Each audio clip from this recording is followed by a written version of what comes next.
자, 이번 시간에는 1차 부등식의 활용 문제를 풀어보는 시간을 갖겠습니다. 자, 1차 부등식 활용은 학생들이 상당히 어려워하는데 왜 어렵냐면 직접 식을 세워서 풀어야 되기 때문에 그 식을 세우는 과정이 어렵습니다. 자, 그럼 1차 부등식 활용 문제를 푸는 순서, 1차 방정식의 활용을 푸는 순서랑 똑같습니다. 자, 제일 처음에 어떻게 하느냐? 미지수를 정합니다. 무엇을 x로 둘 것인지 정하는 것인데 보통 문제에서 마지막에 물어본 거를 x로 두면 거의 맞습니다. 그다음에 두 번째는 이제 부등식을 세워야겠죠. 그 다음엔 똑같습니다. 부등식을 풀고 그 다음에 대입해서 맞는지 확인한다. 그래서 미지수를 정하고 부등식을 세우는 과정이 가장 어려운 과정 중에 하나인데 미지수 x는 보통 문제에서 마지막에 물어본 걸로 해라. 그렇게 하면 되겠습니다. 문제를 한번 풀어보도록 하겠습니다. 기차를 타기 전 상점에서 물건을 사오려고 하는데 출발 시각까지 1시간의 여유가 있다. 역과 상점을 시속 3km로 걸어서 왕복하고 물건을 사는데 10분이 소요될 때 최대 몇 킬로미터 떨어진 상점까지 갔다 올 수 있는가? 여기서 최대 몇 킬로미터 떨어진 상점까지라고 물어봤으니까 상점까지 떨어진 거리를 x로 두면 되겠네요. 전형적인 거속시 문제입니다. 그래서 기차역에서 상점까지 떨어진 거리를 x로 두면 되겠죠. 올 때도 그럼 x겠죠. 왕복해야 되니까. 그래서 1시간 이내에 뭘 해야 되냐면 상점까지 갔다가 물건을 사고 다시 기차역까지 와야 되니까.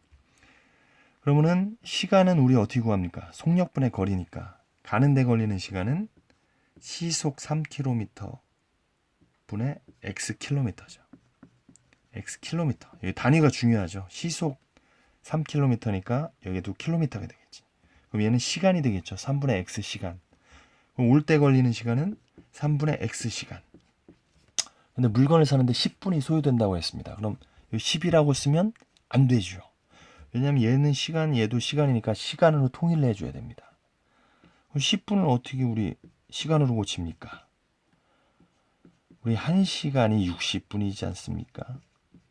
60분에 1시간을 곱하면 분분이 약분될 거 아니야. 0 없어지고. 그럼 6분의 1시간. 즉 10분은 6분의 1시간인 거죠. 그래서 가는데 3분의 x, 오는데 3분의 x, 물건 사는데 6분의 1시간. 요걸 다 합한 것이 1보다 작거나 같아야 된다. 1시간 이내니까. 그럼 요 계산이 되네요. 3분의 2x 플러스 6분의 1은 1.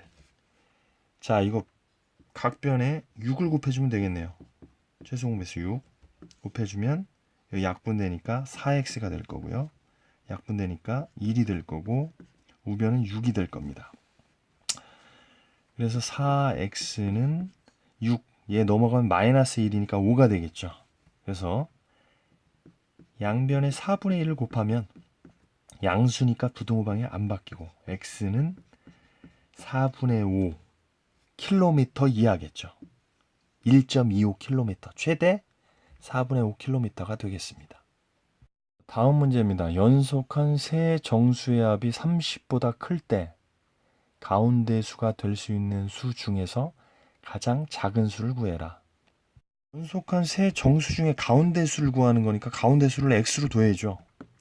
그럼 연속한 세 정수니까 가운데 수보다 작은 수는 x-1이 될 거고 가운데 수보다 큰 수는 x 플러스 1이 되겠지.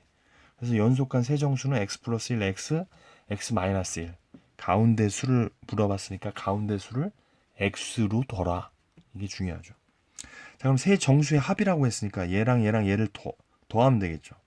더하면 1과 마이너스 1이 소거되니까 3x는 30보다 크다고 했습니다. 자, 그럼 양변을 3분의 1을 곱하는 거지. 부등호방이 안 바뀌어. 양수를 곱하니까. 그럼 x는 10보다 크다. 즉 가운데 있는 정수는 10보다 크면 다 된다는 거죠. 11, 12, 13, 14 엄청나게 많은데 그 중에 가장 작은 수가 누구냐고 했으니까 11이 정답이 되겠습니다. 자, 다음 문제입니다. 물통에 있는 물 중에 5리터를 흘려보내고 남은 물의 절반을 사용해도 10리터 이상 남게 하려면 처음 물통에 있는 물의 양은 최소 몇 리터인가? 그러면은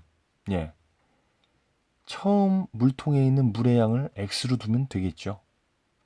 물통에 X리터가 있었는데 5리터를 흘려보냈다고 그랬잖아. 그럼 물의 양이 줄었을 거 아니야. 그럼 여기 얼마가 있겠어요? X 빼기 5가 있을 거 아닙니까? 5리터를 흘려보냈잖아. 그런데 이 남은 물의 절반을 사용해도 10리터 이상 남게 해야 된대요. 그럼 이 남은 물의 절반은 2로 나누면 되겠지. 10리터 이상이면 된다는 이야기죠. 이렇게 식을 세우면 되겠습니다. 자, 양변에 2를 곱하죠. 분모가 있으니까 불편하잖아. 그러면 양수를 곱했으니까 부동은 안 바뀌고 x-5는 20이 되겠죠. 그럼 뭐 쉽네. x는 25. 그러니까 처음에 25리터 이상이 있어야지 이 문제의 조건을 충족한다는 거죠. 그래서 답은 25리터가 되겠습니다.